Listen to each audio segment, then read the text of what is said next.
Today we're going to be looking at a really interesting topic, how to use energy psychology in your daily life to have an even more awesome life. All right, so we're going to keep this moving. We're going to keep it fun. We're going to keep it useful. That's always our goal here, and right. we look forward to your feedback. So the first thing I want to ask you, Mike, is what the heck is energy psychology? Where does it come from? It's a new field. It's probably less than 30 years old, and the whole thing goes back to Dr. Roger Callahan, who was a classical psychologist. He knew something about acupuncture. He was working with a patient who had a phobia of water, hydrophobia. And he was having trouble getting her free of this phobia, and he got her to tap under her eye where the stomach meridian is because she felt sick, and her phobia disappeared too. Interesting. And Callahan started looking into this and found these acupuncture points on the body, on the hands, that when you tap them, have an effect in your emotional state, which is amazing. Okay, so when we say energy psychology, how does the energy piece work and how does the psychology piece work? And are we talking kind of woo-woo energy fields, or are we talking about the actual energetic system, the electrons flowing through your body? Nobody's sure. Okay. But these points all go back to classical Chinese acupuncture, however many years ago that is, 1,000 years or whatever. All of the points that the people tap on are on acupuncture charts. So acupuncture is recognized as a medical modality now, and now they're discovering, by tapping on them alone, that's the psychology part. We can change the person's mental state, get rid of problems, and so on. Right, and the psychology part, as we get into this, I think will play a role with respect to the words that we're using and saying the mental state we're getting ourselves in, and then the energy part. I guess I just like to think of the body as a big electrical circuit. Yeah, subtle energy brain, field. Maybe the core of your circuit, but there's all these things going on, and when we tap on different places of our body, we can affect the circuit. Yeah, absolutely true. All right, so that's where it came from, and how did you get interested in this? I was a therapist from 1993 till 2000 and saw a lot of clients, and my wife said, there's a seminar coming up called, energy psychology, meridian-based energy psychology or something. I think you should take it. It was a weekend long. Willem Lammers, a Swiss psychologist, classical psychologist, taught it. And I was blown away by it because I was the one who he demonstrated on with an issue of grief I had, and it was completely gone in about 3 minutes. And I was blown away. If I remember correctly, you had grief with respect to losing a dog. Yep, my dog Lockjaw, my bull terrier. I had to have him put down, and it was just terrible. So I was said to the dog, see you later, Lockjaw. I couldn't even say see you later to anyone because it felt like I was giving them a death sentence. Yeah. But he cleared it in 3 minutes. I was the one he demonstrated on. And you were blown away. Absolutely. Okay. So I paid attention all weekend. And interestingly, there's a number of types of energy psychology. We won't go into all of them, but there's tapas acupressure technique, there's touch and breathe. Okay. There's, all these different ones. So we did what was originally called EFT, which came from Gary Craig, who was an NLP emotional freedom technique. Yes. Yeah. And it was about 13 points that you're tapping on with your fingertips and saying certain things and humming happy birthday to activate the right brain, all these different things. But it has been greatly simplified since, partially through some of the work I've done. Right. So it used to, it used to be a lot more complicated. A lot more complicated. And it would seem weird, even though there was actual logic behind it. Like, why are you humming a particular tune? Or counting to 6. Because you're stimulating a part of your brain, a certain part of your brain. Right. Yeah. Okay. So we'll skip all that because we don't need any of that. Yeah. We're going to show you the good stuff that works. That we'll go, just to show you where we're going next year, we're going to talk about some positive examples of how this can be useful in your life. We're going to teach you Mike's 6-step method, teach you the installation that goes along with it, and then we'll focus on a bunch of different applications that you can use in your own life. So Fantastic. Let's get it going. So give me some positive examples, including, maybe let's start with you and fibromyalgia. I had fibromyalgia for years. It was diagnosed by an osteopath.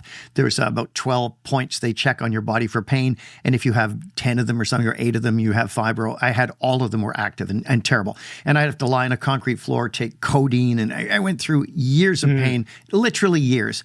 And some nights you used to show up to jiu-jitsu class. I could hardly move. When we were teaching it back then, and you were so sore and in agony, and the rain would make it worse. Rain made it worse. Which is weird because you love rain. Love rain. And then one day I just remember you came into class and you said, it's gone. It's gone. And you meant it, and you've never had it since. No, my niece is a naturopathic doctor, and she said, aim it at the emotions behind the pain. I didn't know what they were, so I did the tapping that I'll show you essentially in a while, but the central points of it. But I did the tapping on the emotions and naming each symptom. Deep flu-like ache, aching legs that feel terrible, and just kept tapping, and 45 minutes later, I had completely cleared it. Okay. And it was amazing. All right, and then we've got some notes here like stress, phobias, smoking. Oh gosh, let's talk about phobias for a second. Yeah. I treated a mother and her son, her teenage son, back-to-back sessions when I first started doing this. And it was mind-blowing because she was a cellist with an orchestra, terrified of snakes.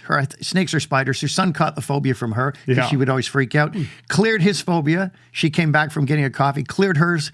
Each one was gone in about 15 minutes. I ran into her 2 years later in London, Ontario, and she said, never came back. Absolutely will clear it for you. Very fast. All right. And then we've been at restaurants and bars where a waitress has expressed an interest in quitting smoking, and we sat her down and taught her the tapping. Yeah. Boom, all of a sudden she's non-smoker. And that's one not of going the to happen strengths. all the time. No, but that's one of the strengths. If you do it properly, you can clear things and they don't come back. Yeah. And you can teach people to do it themselves. And we'll get to that as well. Yeah. And the funny thing is, even though they're actually focusing on the problem while doing this, they will sometimes blame it as, well, you must have just distracted me.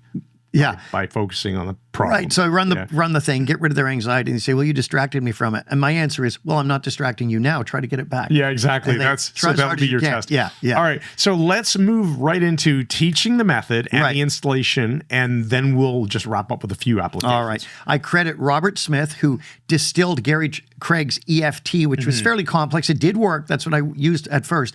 Robert Smith distilled it to 5 tapping points, which is really good instead of 13 or whatever it was. If you get the same results essentially with 5 points, why not do the 5 points? Right. And the beauty of this is you don't have to believe in it for it to work. It's just purely mechanical to do this. But there's a couple of things I'll tell you that'll make it work even faster. So what I did is I took Robert Smith's faster EFT and I added one more point, which is the top of the head, the very center of the top of the head. If you put an X across your head, it's in the middle. And this in Chinese medicine is the point for anxiety. So people who suffer anxiety can often clear it just by tapping this point about 50 times, several times through the day, and it will help clear it. So I added that because there's often anxiety. What if it doesn't work? What if? Do you think that might explain why some people feel more relaxed after having a shower with the water just like hitting them on the head for 10 Now, minutes? that's very interesting because one of the things that some people note in the shower, I don't know about that, but some people notice when they shower, they get the urge to urinate.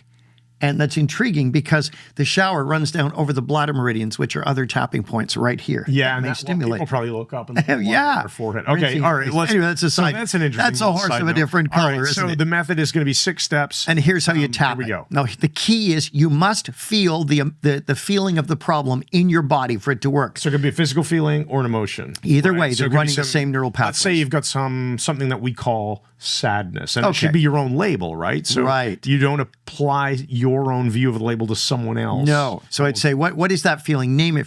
I feel sadness. Okay, feel it. How bad is it out of 10 right now? Not how bad was it when the event happened, or how bad is it right now? How bad can you make it go right now? You want the person to feel it in their body. Or in this case, yourself. Or yourself. Right. So feel it and then give it a number out of 10.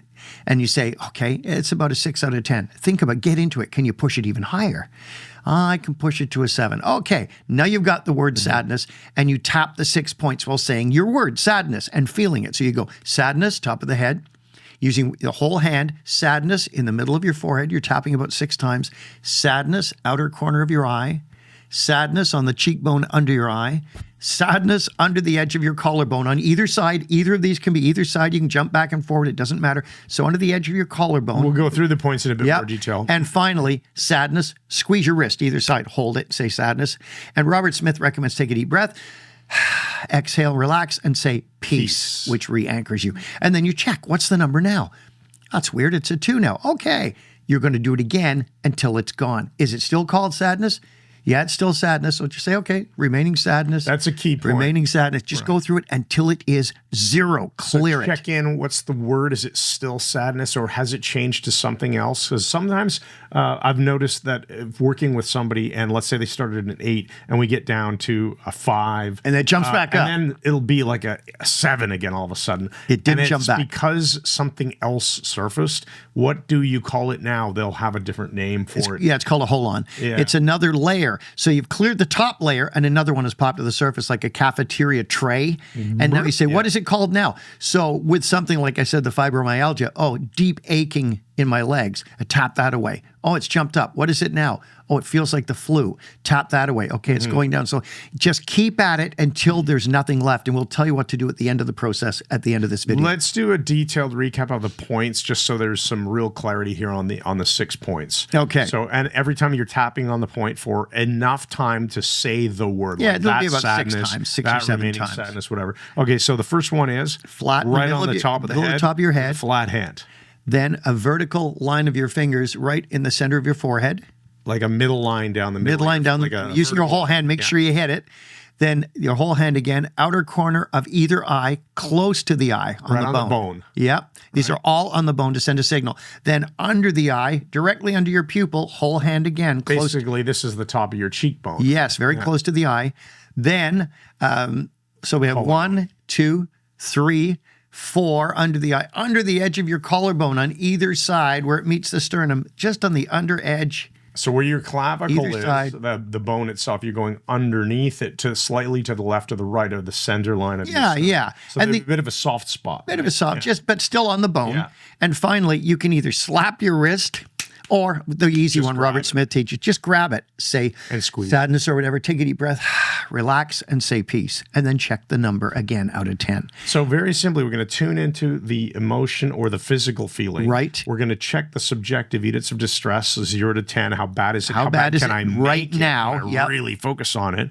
Then we're going to do the tapping while saying the word like that sadness. Right. Or Keeps that your brain focused. Whatever.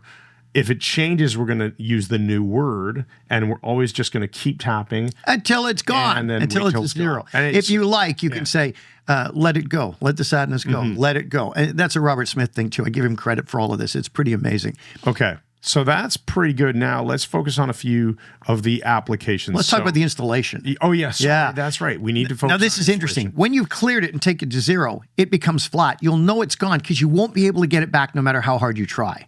And people often say things like, oh, it feels like it's out there now somewhere. I can't get it. You say, that's right. Now, interestingly, we recommend doing, we call backfilling. Once you've cleared the negative emotions, let's put some good ones in. So on the back of either hand, between your little finger and your ring finger, there's a channel between the 4th and 5th metacarpal bones. It's about 2 fingertips wide. You can feel it in there. So you're going to tap in there, either side, like this or like this. Make sure you're in the right spot between the little finger and the ring finger.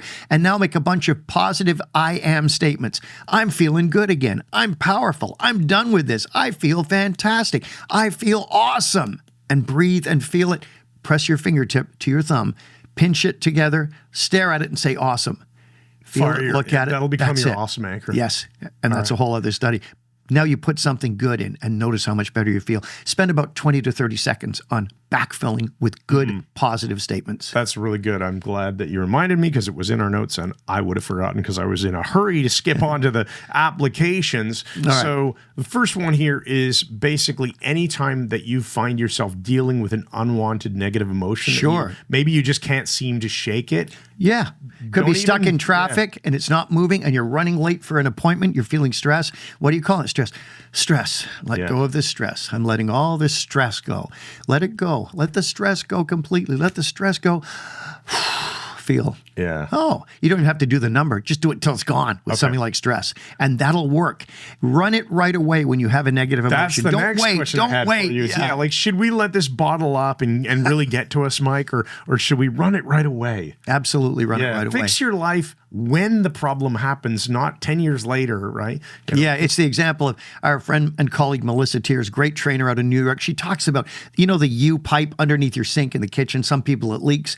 So instead of getting a plumber, they stick a bucket under because it's easier. Yeah. And in a few days, that bucket's full. You've got to empty it. Well, think of this as doing that. That's a You're good idea. draining the stress in that on a regular basis so the bucket is never full. Right. Okay. Rather than fixing the trap in the first place, but no. Well, there you go. It's just- That's where there's always that. metaphor break. All metaphors break down somewhere. To an engineer. But you use them anyway. Yeah. They're very useful. Okay. So running it right away rather than waiting for problems to build up.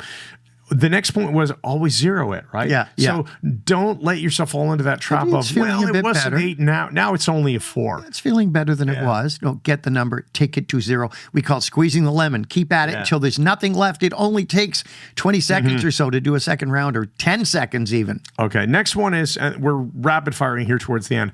Where can you do this? Like, let's say you're in a boardroom meeting. Oh, You're- perfect. And so this is like obviously uncomfortable. You're supposed to be at work doing work stuff, and you're in a meeting with people, and something's bothering you. What are you going to do? Break out into 6-step tapping? No. And I taught executives this, well, at least one. It's a really cool thing. This comes from Touch and Breathe, which is a different system. Same points.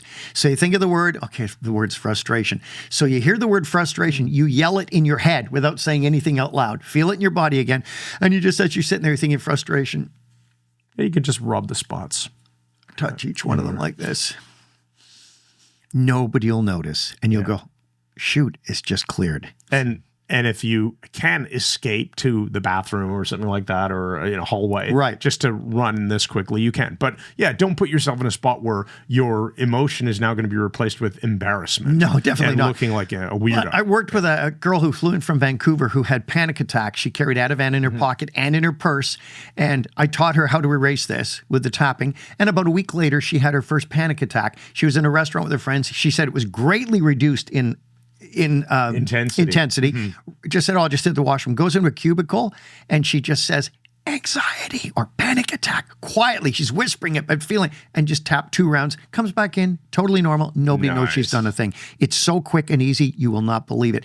Final points on this, Chris. If you're doing it with someone else, and something after that, if you're doing it with someone else, teaching them, do it with them. They won't feel stupid, and it seems to have a symbiotic effect. It makes it work even better. I'm glad you brought that up. Final thing, what if it doesn't work? A couple of things will throw it off the rails. One is if you're not feeling it in your physical body, make sure you're feeling the emotion, not just, it was pretty bad, all intellectual. No, feel it each round. The second one is make sure you're hydrated. If it's not working, you may be dehydrated. Drink a bottle of water, come back and do it again in 10 minutes. And finally, if it's not working, no matter what you do, go somewhere else. Go outdoors.